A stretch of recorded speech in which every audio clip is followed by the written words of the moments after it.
again class, this is again another type of solving correlation using statistics and probability.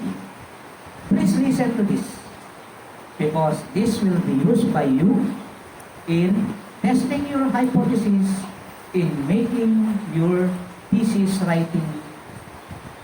If you will be facing your 5th year in civil engineering or architecture, nor to the education students, when you will be in the 4th year, you will be making your thesis. So this will be used by you in testing hypothesis.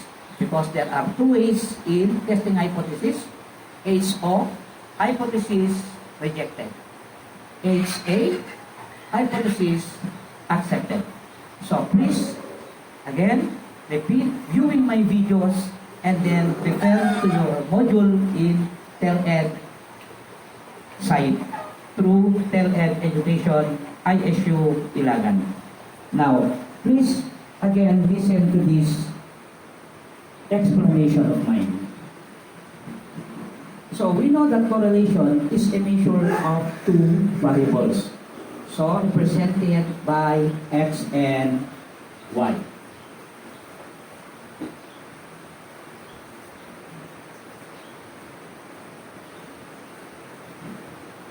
And so scatter diagram, if you want to diagram X and Y, so if it is English, represent it as X, and if it is in mathematics, represent by Y, or any other item. So another item, it is a measure of two variables, X and Y. So this is now the scatter diagram of it. So this is the number of students. There are only 8. So this is now their scores. So that is 1. X is 1, 2, 3, 4, 5. Then Y is 3, 6, 8, 9. So you notice that 3, 6, 9, 12, here, 15, 18, 21, then 24, then 27. But we do not have any score of 27. So about 8. So that is 1, 2, 8. So this is now their diagram. So 1, and then 3. Then 2, 6, then it follows. So as you notice, this is what we call their diagram, the scatter diagram. So it is a straight line. So in a straight line, now, the scatter diagram below illustrates perfect negative correlation. That is a correlation coefficient equal to -1. Observe that for every increase of 1 unit, the X value, there is corresponding decrease of 3 units in the Y values. The point clearly fall in a straight line from the upper left to the lower right portion. Okay, let's try to take a look at the second example. So, again, so from negative. Okay, so that is -1, -2, 3, 4, 5, and 6, and it follows. So from 30, then -1, so it's there. So from 27, that is -2, so it's there. So we call that is a positive correlation. So to compute for the Pearson product of coefficient correlation R, so we have Sir Carl Pearson developed this rigorous mathematical treatment in Pearson product moment coefficient of correlation R. So we have here now the formula. R is equal to summation, number of cases, summation of X and Y. We know X and Y, that is the assigned value for English, and assigned value for Y is mathematics, nor any other items. So this is a score. Minus, times the summation of X, then times the summation of Y, divided by the square root of the number of cases, summation of X squared minus summation of X squared times N summation of y square minus times summation of y square. Okay. So as I told you, first variable under study, y, second variable under study, and n, the total number of cases or pairs. Okay. Find the sum of x and y. Okay.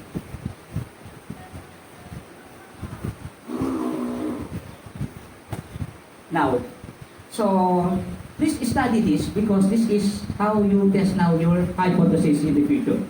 0.75 minus 0.99 I positive. So from 1, perfect positive correlation.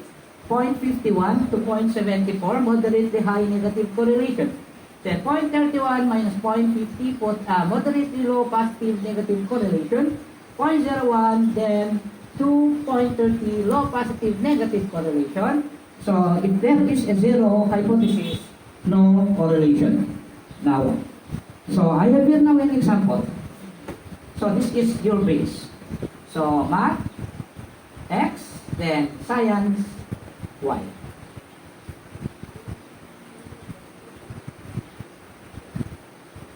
So this is now the scatter diagram if you wish. You just plot 1, 2 up to 20, and then you plot the point of X and Y together. So that is what we call the scatter diagram. So you plot the point of X, you plot the point of Y, and then that is the figure. So that means scatter diagram. Now, class. So I have here now what we call, again, another type of testing correlation. So X variable, Y variable, and then X and Y, you multiply 18 from 20, that is X and Y 360, and it follows 16 times 18, it follows. So how about X square? You square 18, 324. You square 16, meaning 16 times 16, 256. So it follows. How about Y square? So you square 20, 20 times 20, that is 400. You square 18, that is 324. Square 12, 144, it follows. So about the sum, so the total of that, 147. Total of that, 166. Total of math, 147. Science, 166. And then, how about X and Y? We have 2,144. Square of X, 1,925. Then Y square, 2,412. Now let us substitute. So this is now our equation. So the value of our ny lego is 12. X and y is 2,144 minus summation of x, 147. Summation of y, 166. Then that is n again, 12. Summation of x squared, 1,925 minus summation of x squared, 147. Then n again is 12. Summation of y squared, 2,412 minus. So summation, y squared, that is 166, then square it. So we multiply 12 from 2,144, 25,728 minus, we multiply 147 from 166, we have a total of 24,402. And then we multiply 12 from 1,925. So that is 23,100. 23,100 minus. So 21,609. Then how about multiplying 12 from 2,412? That is 28,944 minus square of 166. It is 27,556. Okay, we subtract that. So that is now 1,000, I should say, 326. And then, we subtract 23,100 from 21,609, 1,491. And then we subtract 28,944 from 27,556. So that is now 1,491, and then 1,388. So we multiply 1,491 from 1,388. So that is, we will bring down now 1,326. So we multiply that. That is 269508. So we bring down 1326. Extracting now the square root of 2069508.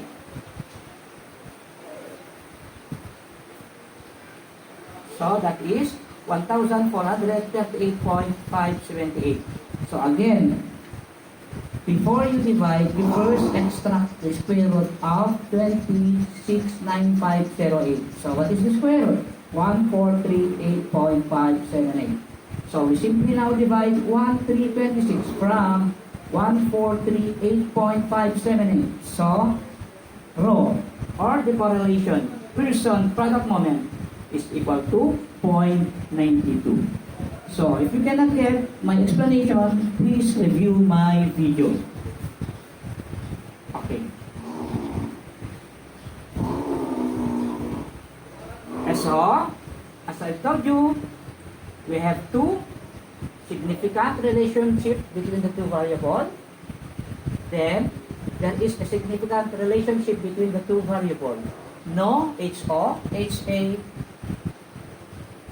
that is a significant relationship, or hypothesis rejected, or hypothesis accepted.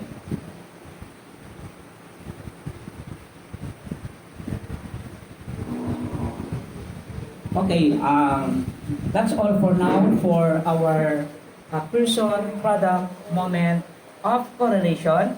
And then our next lesson is about T computed versus T tabular. So again, our second lesson in this January 2021. Thank you and have a pleasant day.